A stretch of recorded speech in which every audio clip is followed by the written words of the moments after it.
I now give the floor to His Excellency Alva Romanus Baptiste, Minister for External Affairs, International Trade, Civil Aviation and Diaspora Affairs of St. Lucia.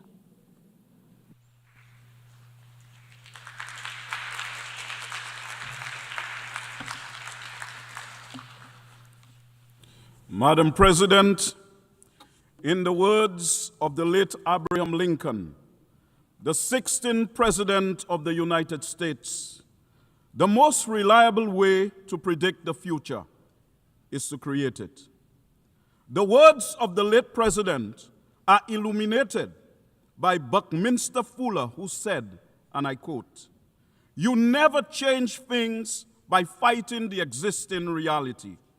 To change something, build a new model that makes the existing model obsolete," unquote. Hence, Madam President, the theme for this 80th session of the United Nations, Better Together, 80 years and more for peace, development, and human rights, is a trumpet call to like-minded countries to urgently reconstruct a better future for humanity. Building that better future together emphasizes the importance of international cooperation and shared responsibility. It requires a framework defining a shared destiny, and that involves better coordination and coherence across multiple actors to deliver the most effective and sustainable responses. In this regard, Madam President, St. Lucia, as a small island developing state, has maintained its engagement in the various processes of critical importance to its domestic agenda at the United Nations, such as climate change and sustainable development, financing for development, international ocean governance, the proliferation of small arms and light weapons, revitalization of the General Assembly, and decolonization. These all have a real impact on our national plans and programs. In the context of our development challenges, the global economy is facing multiple shocks that are threatening to further retard and reverse progress on St. Lucia's sustainable development. The impacts of these compounding shocks is aggravated by an unfair global financial system that is short-term oriented and crisis-prone, which further exacerbates inequalities. Not to mention that small island developing states like St. Lucia face existential threats amplified by climate change. Despite some skeptics, Madam President, there is no doubt that climate change is the most consequential and formidable challenge facing seeds. In fact, the latest scientific projections portend a grim future. Consequently, addressing the climate crisis is imperative for the survival and well-being of humanity, transcending national borders regardless of size or wealth. Prioritizing climate action is not just an environmental issue, but a moral obligation to protect human life, uphold global stability, and ensure a sustainable and equitable future for all of humanity. The recent advisory opinion from the International Court of Justice, which was requested by this very General Assembly, now also frames climate action as a legal responsibility. Hence, there is an urgent need to accelerate global momentum towards the ambitious targets across various international agreements and development agendas. A common thread across these instruments is the need to address the unique vulnerabilities and special circumstances of small island developing states. Madam President, we also work in the UN context to strengthen relations with countries and regions and encourage cooperation while remaining staunch advocates of the principles enshrined in the UN Charter, the rule of law, and the process of multilateralism. And St. Lucia agrees with the UN Secretary General that, and I quote, Multilateralism is not an option but a necessity as we build back a better world with more equality and resilience and a more sustainable world. For we are confronted with challenges and threats largely emanating from the unilateral actions of powerful developed countries. And it is through the multilateral system of the United Nations that we can find comfort and the support to meet these challenges. However, the erosion of global trust, intensified by geopolitical divisions, economic disparities, and ongoing crises, threatens international cooperation and stability. As nations prioritize self-interest over collective well-being, diplomatic relations weaken and multilateral efforts falter. Madam President, while global solidarity is essential to uphold human rights, it is also important to support self-determination, especially for marginalized and colonized nations. Recognizing the right to independence fosters justice, equality, and dignity, and builds inclusive, sovereign societies that reinforce the universal principle that all peoples deserve freedom and self-governance. It is for this reason, Madam President, that the world must act urgently to bring an end to the gruesome carnage and injustices being perpetrated against the Palestinian people. And this must start with the implementation of the scores of resolutions that have been passed by the UN since 1947, which call for the Palestinians to exercise their right to self-determination. Madam President, I draw attention in particular to Resolution 3246 of 1974, which reaffirmed the unassailable rights of the Palestinian people to self-determination, national independence and sovereignty, and the right of the Palestinians to return to their homes and property. In St. Lucia's reaffirmation of its commitment to human dignity, equality, and justice, Madam President, the ongoing Israeli military operations in Gaza and the West Bank raise serious concerns about the humanitarian impact on innocent civilians, which has exceeded disturbing, alarming, and unacceptable parameters.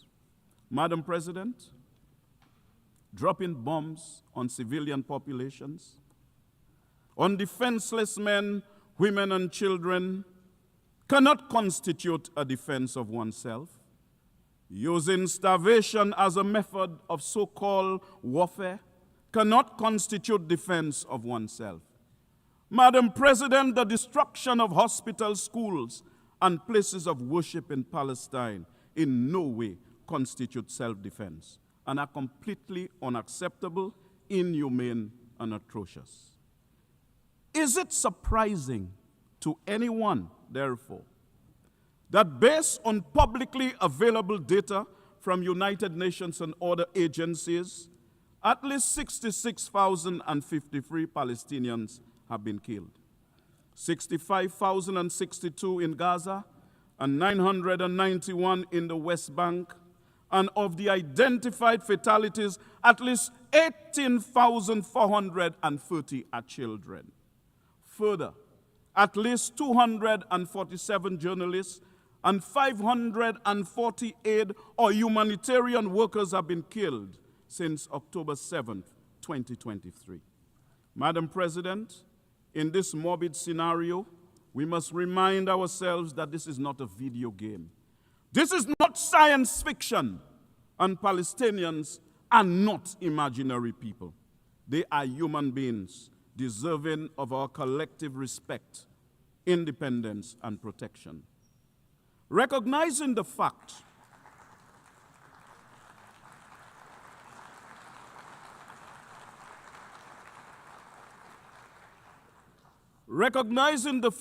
of the shared humanity of both Israelis and Palestinians should cause us to value equally the life of an Israeli and the life of a Palestinian.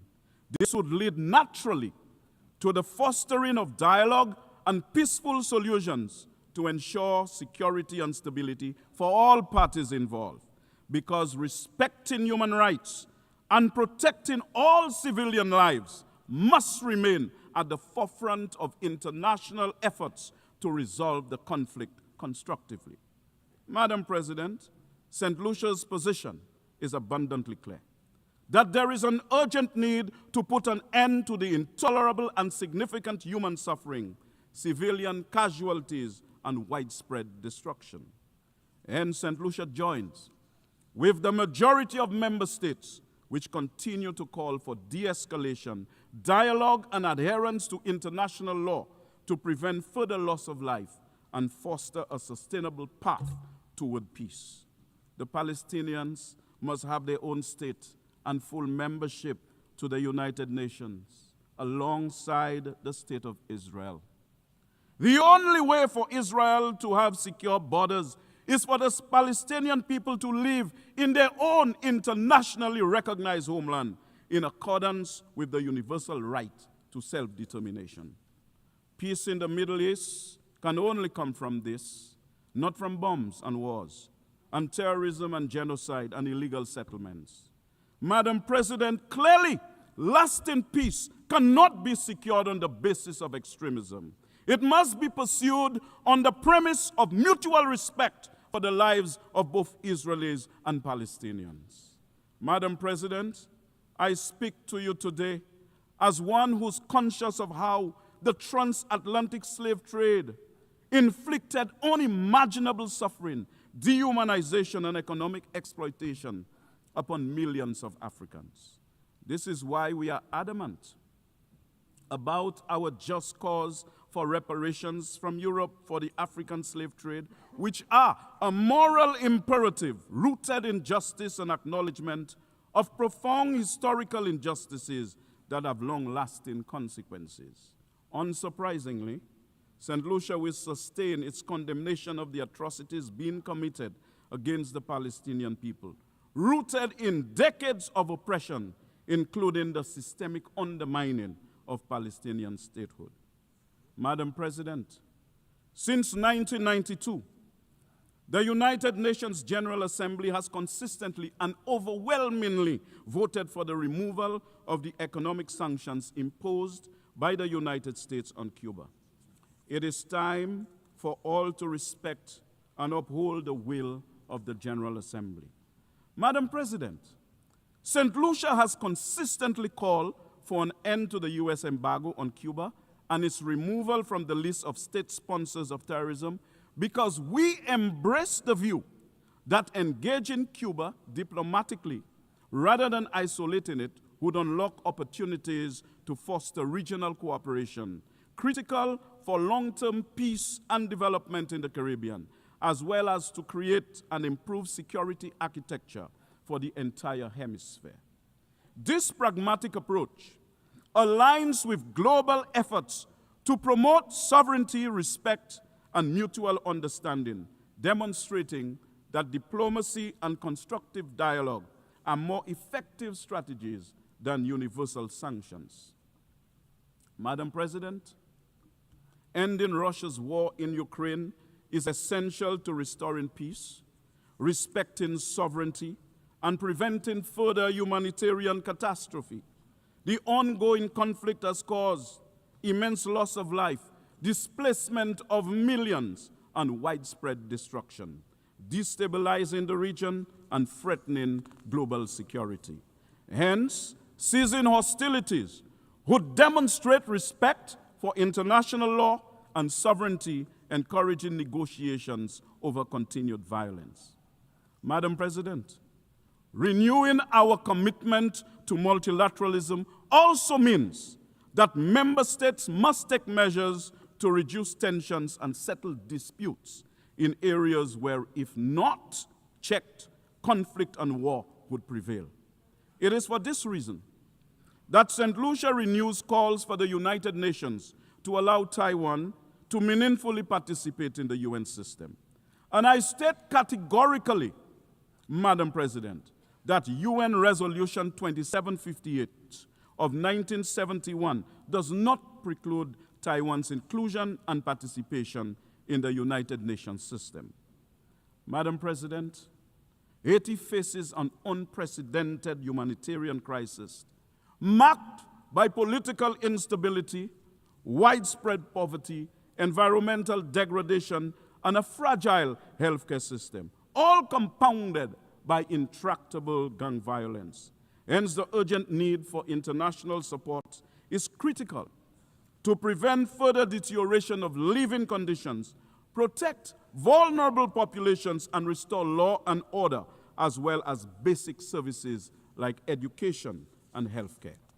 Without immediate action, Haiti risks spiraling into deeper chaos, increased violence, and prolonged suffering that will destabilize the region and undermine global efforts for stability and development. This is why St. Lucia is extremely concerned that the multinational security support mission is woefully short of the personnel and equipment it needs to effectively pursue its mandate. Of the $900 million the UN anticipated raising for Haiti, only 9.2% of this has been received. The UN Secretary General has best described this, and I quote, as shamefully overlooked and woefully underfunded, unquote.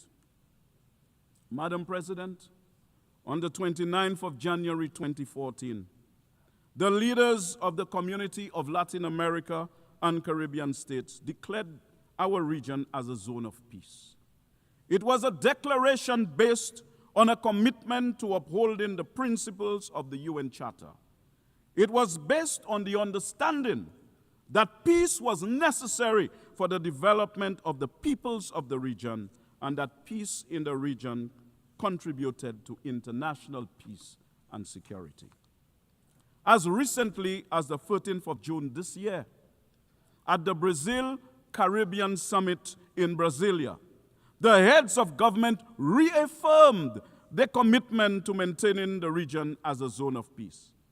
It is in this context, therefore, that St. Lucia, like other CARICOM member states, views with concern recent developments in the region which have aggravated tensions between Venezuela and the United States. We pray, Madam President, that this tension does not degenerate into violence, hence maintaining our region as a zone of peace. It is also in the context of the Latin American and Caribbean region as a zone of peace that St. Lucia is concerned over developments between Venezuela and the CARICOM member state of Guyana in relation to the border dispute between the two countries. St. Lucia urges the non-use of force on that issue and reliance on the multilateral mechanisms that are in place for resolving it. St. Lucia prioritizes diplomacy over violence, believing dialogue fosters peaceful coexistence and safeguards sovereignty. Small nations like ours can advocate effectively through non-violent diplomacy, demonstrating its moral and pragmatic strength, Madam President. Consequently, Madam President, we have a moral obligation to promote peace, development, and human rights through collective leadership rooted in respect, diplomacy, and multilateral cooperation. However, Madam President, we have to accept that the UN's commission is being ignored and disrespected when we witness the undeniable genocide that is being committed against the people of Palestine.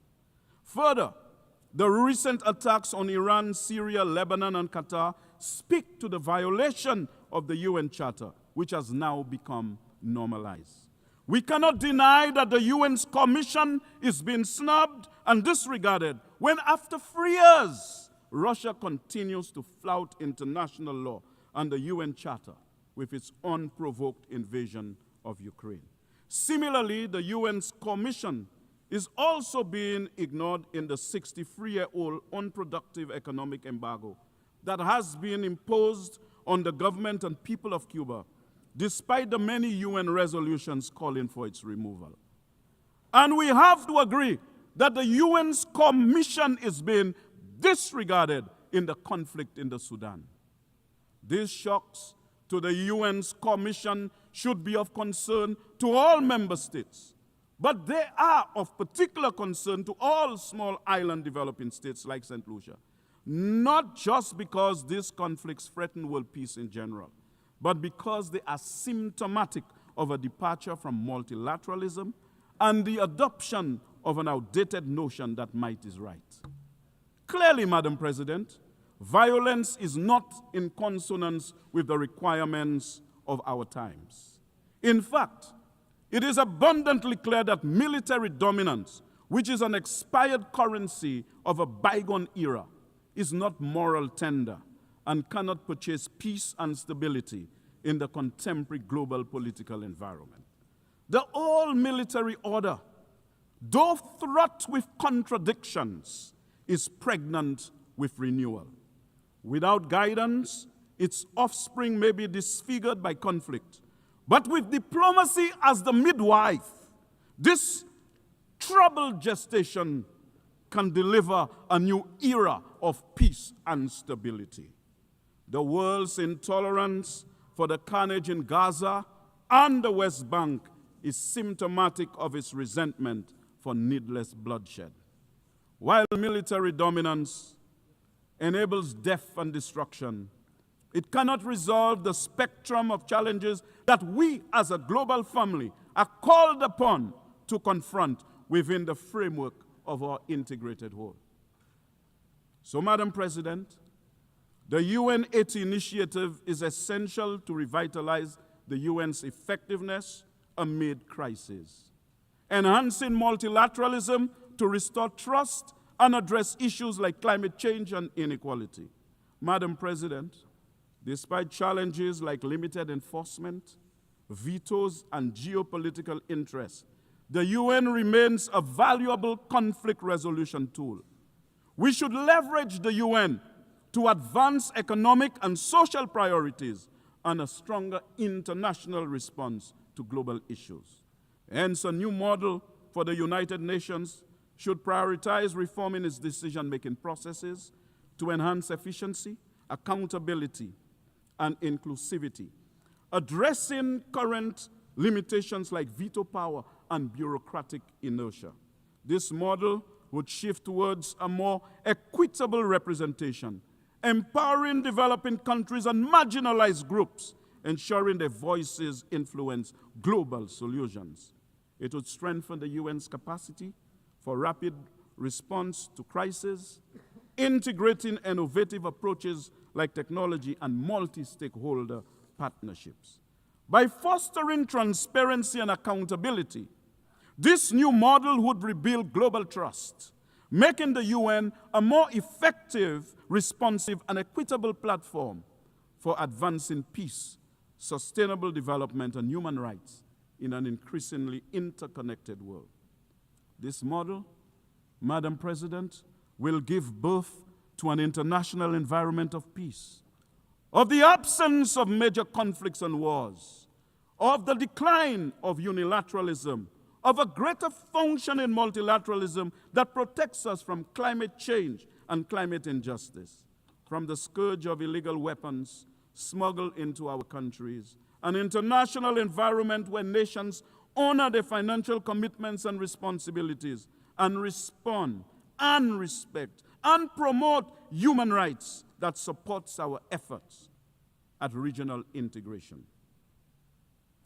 Madam President, as I prepare to close, this model would be a fine testament that after 80 years, multilateralism would be in a good place, and that with the United Nations, we can expect that in the years ahead, there will be more peace, greater development, and the prevalence of human rights.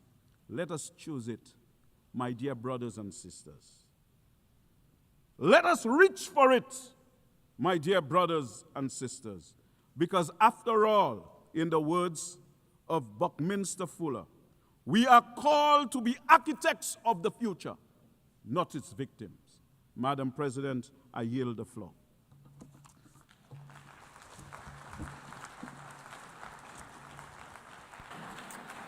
I thank the Minister for External Affairs, International Trade, Civil Aviation and Diaspora Affairs of St. Lucia.